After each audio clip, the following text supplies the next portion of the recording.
Hello everybody, this is Mr. Bowman. Today we're going to be looking at the ALEX topic, finding the perimeter of a triangle, trapezoid, or parallelogram in the coordinate plane.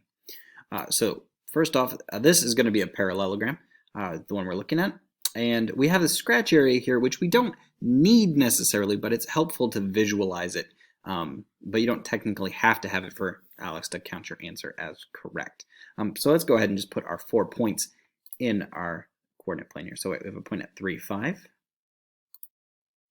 -4, 2, 3, 1, and -4, -2. Okay. Go ahead and connect those together.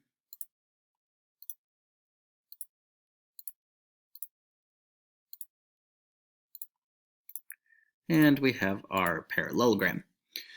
So looking at this, I am looking for the perimeter, so I need to find the length of all 4 sides.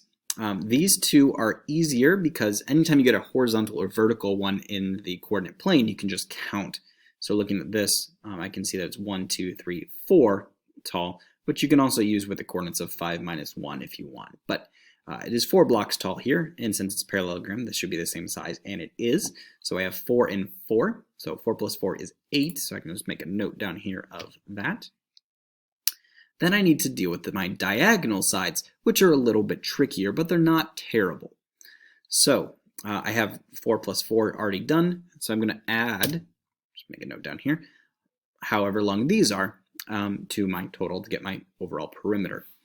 So these, being diagonals, I can't count nicely because I don't know exactly where these are hitting. Is this at 1/3? Is it at 2/5 or whatever?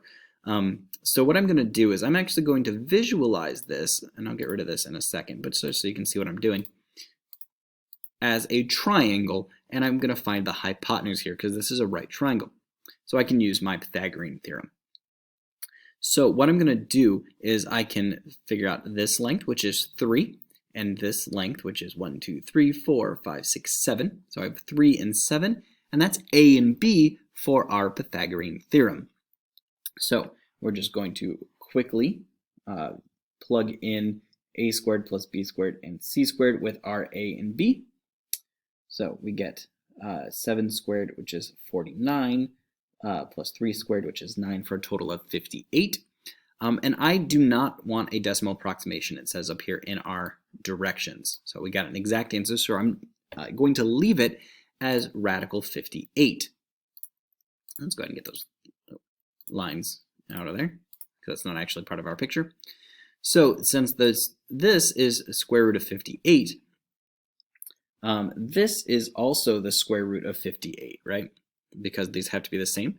So there's 2 square roots of 58s, okay? And that should be our overall perimeter. So 4 plus radical 58 plus radical 58. 4 plus 4 is where I got this 8, and radical 58 plus radical 58 gave me the 2 radical 58.